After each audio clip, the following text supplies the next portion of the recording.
we got to see some of the coolest critters in the ocean, including this green moray eel.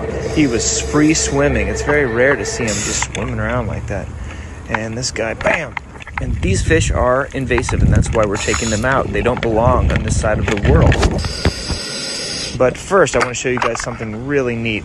This eel was a little hongi, so I gave him this little, very dead lionfish. Here, he grabs it by the head, and he adjusts it to make sure that he's going to eat it straight. Take a closer look here.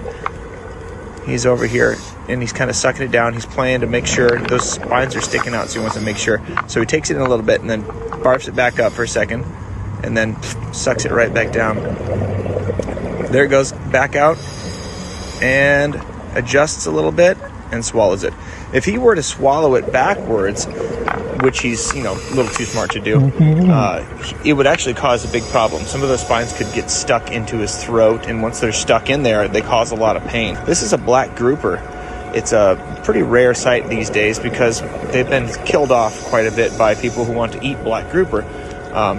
Sometimes people will shoot one that is a really big fish that is full of worms and it's a good breeder, and that's really a negative thing to do.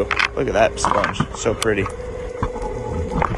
You want to shoot the proper size. You want to shoot one that's healthy for you to eat, that doesn't have as much chance of giving you ciguatera, which is a bacterial disease, I imagine, that you can get from eating these grouper that are so old and they've been eating a lot of small reef fish. The small reef fish carry this certain type of algae or bacteria and whatever it is, and it ends up getting in the meat and makes it to where people get sick when they eat it.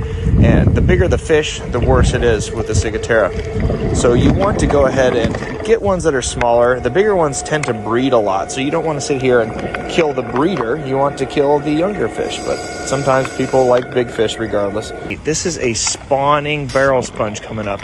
This barrel sponge is a female, and you can see all this white fluffy popcorn that's coming out the top. That's eggs. Those are female eggs from a barrel sponge. This is actually what happens when you see these things. You think they're this dormant, inanimate objects, but actually they are a female and a male. The male has a big cloud coming out from the top of it. You can just guess what that might be.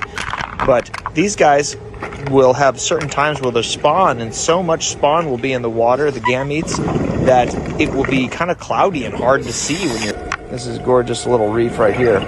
Super pretty. We've got every kind of fish that we normally see out here right in a row. And you see the ledge. The inside of the reef has a nice heavy ledge, and then as you go onto the top of the reef, it's a little bit shallower at about 45 or 50 feet. And then you go down to the outside, which has these fingers. Let's see if I can get this guy. Ah, miss. Try again. Boom. Nailed him. Look at that. So then you go from the fingers off to sand, pretty much. Usually in those fingers, unless a French angelfish, they have like nice little caves alongside the fingers, kind of similar to this. They're like little, just pieces of land jutting out, about maybe 300 or 400 feet across. And then you leave there and go out to the deeper waters, and that's usually where we're finding these lionfish. But occasionally we will go to this shallow area and admire its beauty. But there's not a lot of fish there, so we want to stick to the deep stuff. There's another one. Man, just slaying them.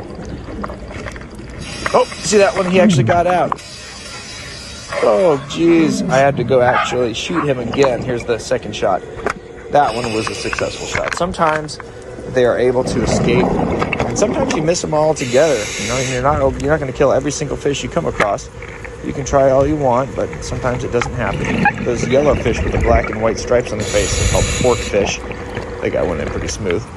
And that is a great big orange sponge. It looks not so orange underneath the water, but if you were to look at that with a nice flashlight on it, you'll see all of this color. All of the reef has a lot of color to it. There's so many different types of sponges and soft corals that have nice, pretty colors. But like I said, when you go really deep, there's a nice little hogfish. Go really deep in the ocean, you lose those colors because the wavelengths of light can't really reach all the way down through this water. It ends up breaking up the wavelengths of light that create certain colors, and you can't see them. That wasn't the most scientific way to explain that, but deeper you go, less color because of less light. And then if there's a lot of particulate in the water as well, a lot of poor visibility, you're going to see even less color because there's even less light reaching the bottom.